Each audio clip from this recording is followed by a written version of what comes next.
Hello, Reb Risty with Rebel Marketing and Revolutionize Your Marketing, Your Business, Your Life podcast. And we're here today with Harry Spaight, who is going to talk to us about sales. I'm really excited. As many of you watching, listening, you know that marketing and sales sometimes go head to head and don't always talk to each other or work together in the way that we know we should. So excited to have you on the show, Harry. Maybe tell my audience a little bit about who you are and what you do. Excellent. First of all, it's great to be here, and I'm happy to serve your audience. Hopefully, it can provide some value for the group today. I'm sure you will. What you just said is so funny. So in sales, we complain historically about marketing that the leads are terrible, and marketing looks back at sales and says, "My leads are great. You can't close a door." So Right. hopefully we'll get through that today. But my background is I used to do mission work before I got into sales. So I was like the reluctant salesperson, the opposite, the anti-salesperson that got into sales and started to do very well just based on serving people, servant mindset. And that built a 20 plus year career working for a Fortune 500 company, leading sales teams, all based on this servant mindset. So I'm happy to be here and see where this takes us today. Great, great. And I love the name of your company, Selling with Dignity.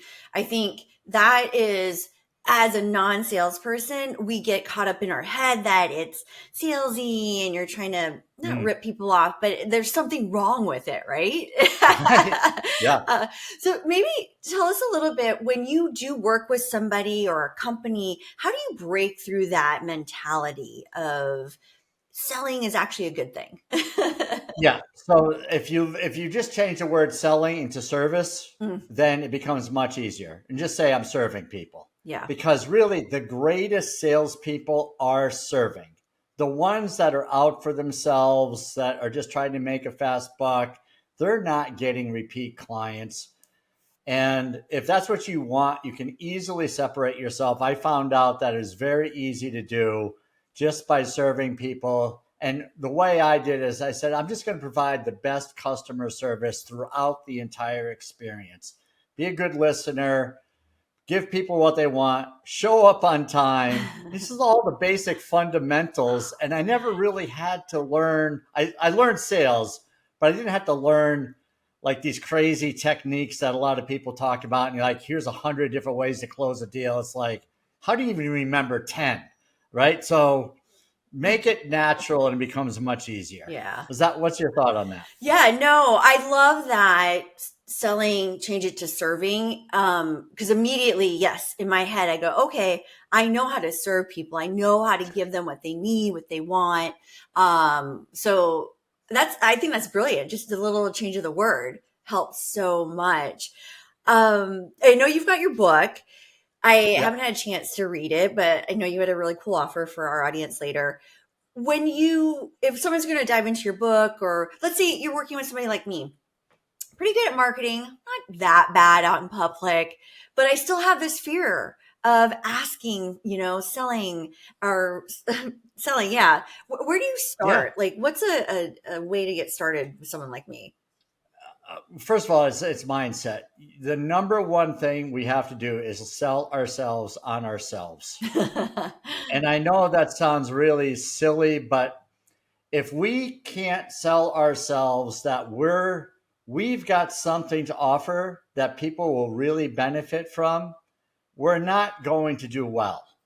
I mean, because people will see it in us. Right. So there's tons of value in knowing that you've got an answer, that you've got a solution to people's problem. We just have to temper it so that we're not always talking about it. So that's the other extreme, where people have so much confidence they feel like everybody is going to be excited about talking about their product or their service, and that's just not the case either. So there's a fine balance between knowing you've got a good solution for people and then learning how to bring this up tactfully with people so that you're not leading with your product or service. Right. And most people who are hesitant in sales aren't doing that. They're nervous and they're not sharing enough about how they can benefit from people. So they sit back and wait for the phone to ring, or they're scouring social media asking, please, somebody, God, help me. Is there somebody that will DM me and let me know they're interested in what I'm offering? So you've got to get past all of this. And if you're going to run a business, I talk to people all the time and they say, I hate sales. I love business. I just want to do what I do and not worry about the sales. Yeah. Well, I'm sorry to say it's real difficult to succeed if that's what you want to do, because you got to be in sales. You got to know what your clients and prospects are expecting. And if you're going to shut your mind to that, then it's going to be hard to hire someone that has confidence in what you're selling. And how do you coach and help that person along if you know nothing about sales? So to me, it's a must have. You must have to be good at selling. Yeah. What's your thought? Well, you mentioned something like, I think the natural tendency is to immediately start talking about yourself and your service or the features of your product. And so I follow a methodology called Story Brand, and it's about making your customer the hero. And I kind of hearing a little of that from you too. And what we do with the messaging side and the marketing is we say, okay, let's not talk about ourselves. Let's be the guide, and let's first pinpoint, what does our customer want? Why are they even coming to us first? And then here are their pain points. Let's talk to those pain points. Let's identify and recognize that is what they care about. I'd love to hear, like, if you have any techniques like that when you're working with your clients, any techniques like that with your clients on how to get started. Yeah. Right.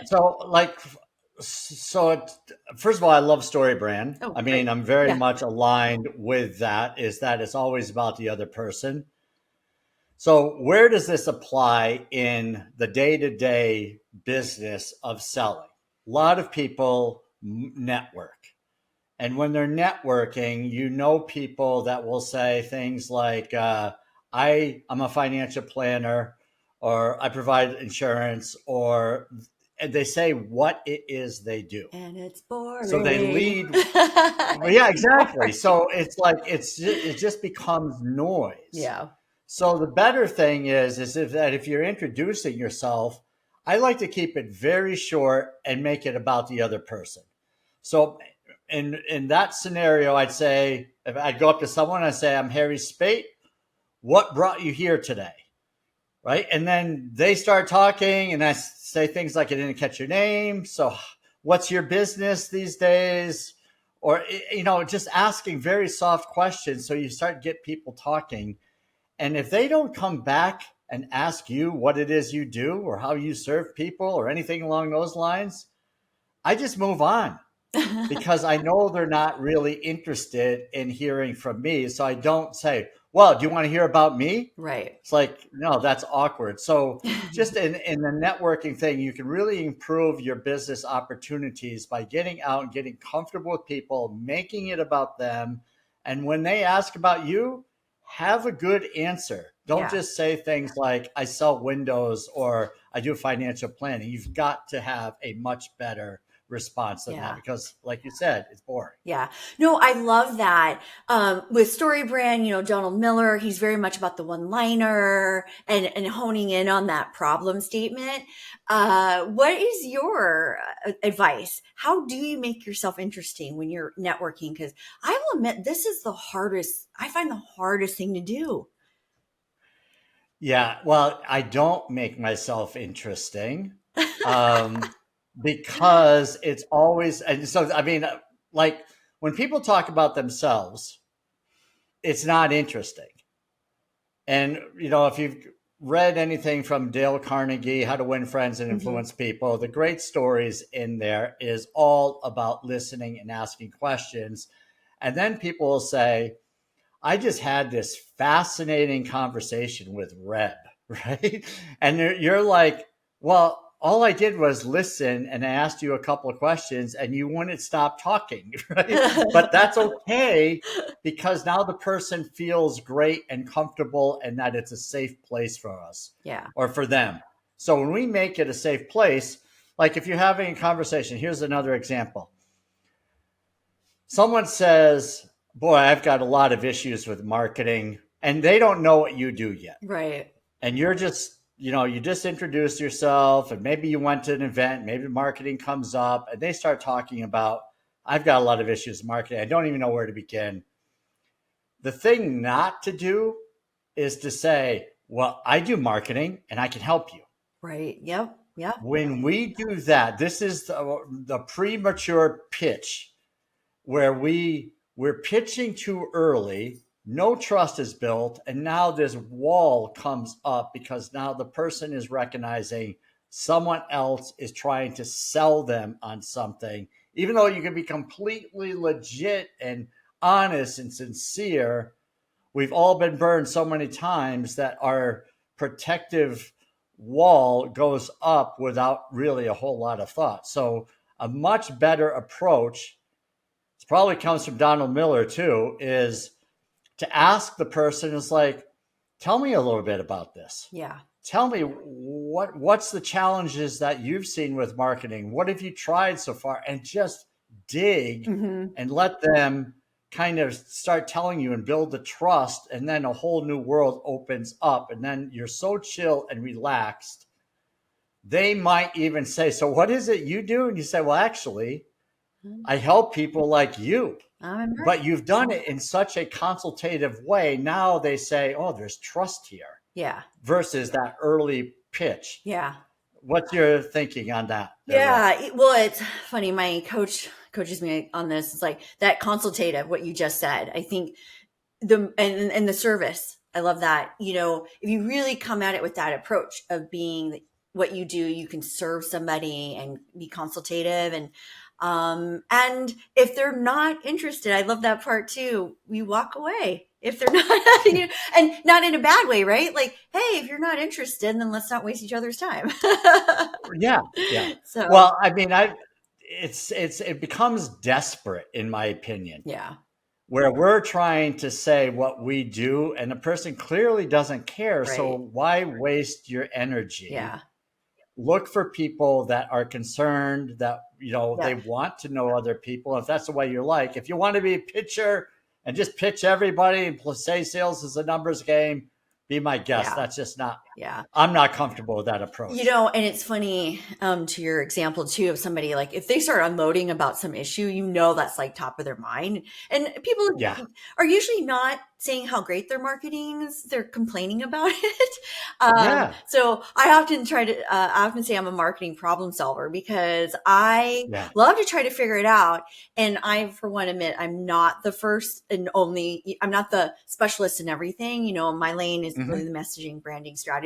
But I still know a lot, and I love that. Just be consultative. Don't even tell them what you do. I think that makes a lot of sense. Don't be exciting. Everyone, did you hear that? Don't be the exciting one. Yeah. Well, I know that sounds lame, but I mean, I just said you have to sound enthusiastic and believe in your product and so forth. Yeah. But this is where emotional intelligence comes in. Yeah. So my thing, it's really about psychology and emotional intelligence in sales versus like this 5-step formula that's going to get you more deals. You can follow the 5 steps all day, but if you're talking about yourself and you're not using emotional intelligence, right, there's a miss there. Yeah. So, I mean, I'm not picking on anyone's thing, but it's you've got to have the emotional intelligence to be great as a consultant and in sales, in my opinion. Yeah, I agree with that. Do you believe, can everyone be a good salesperson? Okay. That's such a loaded question. Can they learn? Can they learn? If you're, all right, talk to me. Can they learn to be? Yeah, not really. Oh. And the reason I say that is some people cannot get out of their heads. And I mean, they're so concerned about what others think. And if you cannot get past that, I don't think you're going to succeed in sales. I'll be honest with you. Okay. And I'll be honest with the person, not honest with like you. Right. Yeah. But I'll be honest with that person and say, you might be better off as an engineer you might be better off. And I've said this to people, I've been in the Fortune 500 selling arena. I've hired a ton of people, and some people are great, but they're customer service people. And they just could never ask for the order. So they could lead the horse to the water, but they couldn't ask for the business. It's like we can't just be friends with everybody. Yeah. We have to ask. Yep. It's like, so you have to be friendly, but you have to make the ask. And if you cannot make the ask because of whatever psychological reason you feel like it's just out of your realm of possibilities, I'm going to say no. It's not for you. Yeah. But can people change? Absolutely. But unless you change right now, it's not for you. Right. No, What's your thought? I think that's good, right? We, even in marketing, we talk about staying in your lane. And I think, know your zone of genius or whatever that is. And if it's not sales, something like don't that. Yeah. force yourself, right? Yeah. Yeah. So, well, go ahead, Harry. Yeah. Well, I'm just thinking, like, for instance, there's a lot of IT professionals that, selling technology, and they have left their business as an IT person and said, well, I can do this on my own. And then they go out in a network and they stand in a corner. Yeah. And they're much more comfortable behind servers than they are in front of people. Yeah. So that's a challenge, right? If you want to grow your business and you say, well, I can do this on my own, you can do the work on your own. But driving revenue is a different story. Yeah. And that's what is needed for any company to succeed, because there's a lot of companies that get started, a lot of businesses that start. But if they're not driving the sales revenue, then they're not going to last. Yeah. It really comes down to that. It's very simple. Oh, yeah. Any thought on that? Yeah, I agree. You had mentioned a couple of books, and you also have a book. Tell me, how is your book, Selling with Dignity, different from other sales books? Yeah, there's a lot of great sales books out there, and there's a lot of tactics and techniques. I am not the tactics technique guy. I am more of every situation is different. People are different. There are similarities, but what everyone loves is to be listened to be heard, to be loved. And I go in with this whole thing on emotional intelligence about these types of topics, using kindness and tact and being a great listener, are just to mention a few. Positivity, being persistent. I'm not the big technique guy. Yeah. And there's a number of books out there, but what I love, I sent my book when I was writing it to some people I really respect. Larry Levine, Selling from the Heart, wrote the foreword. James Muir, who has the book The Perfect Close, and he's a real sales expert who I'm fascinated with. He endorsed the book and said it's about psychology. It's selling psychology. So when I talk to people, I like to figure out where they're coming from, what it is they need. Do I need to be chill? Do I need to be high energy? And just kind of reflect what is the vibration, the vibe that someone's giving off, so I can respond accordingly and really be a friend to that person and build trust quickly. Yeah. Without manipulation. This is not manipulation, folks. It's just trying to match the vibe that someone else is giving. If they're tense and hurried, then you can't be in there like super casual and say, hey, what's going on today? Be really chill, because they want you to get to the point quickly. Yep. So it's these types of things that I think people miss out frequently on. Yeah. No, I think that's great. It's just being human, right? Just be human with each other. Yeah, exactly. It's fine. Yes. And it's funny. I love how the simplicity, but this is where we get to work. When we say we want to be human, are we a good listener? And in sales and in life, I mean, you mentioned your spouse, I think you said earlier. You may have, probably. Yeah, okay. But when there's a conversation and you interrupt your spouse, that's not great. and we say things like, well, I knew where you were going, so I just felt like it was safe to interrupt. We don't want to do this in business. We don't want to do this in sales. We just have to be patient and wait until someone finishes. Now, I've interrupted my wife a million times over the years. I've gotten better. This is where the self work comes in and say, yeah, she doesn't like it when I do that. So maybe I should be better.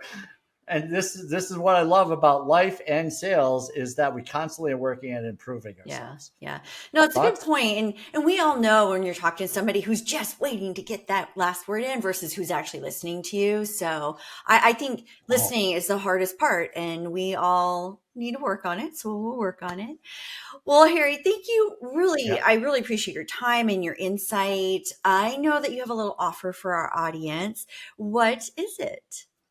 Yeah. So if people go to sellingwithdignity.com and just click on the book section, you can download a book preview, a couple of chapters and the foreword, give you an idea of what selling can be like versus what it's often viewed as when you said it was like the pushy and gross and so forth. Yeah. So I love sales, and I know a ton of people who are like me that really enjoy the conversations like this.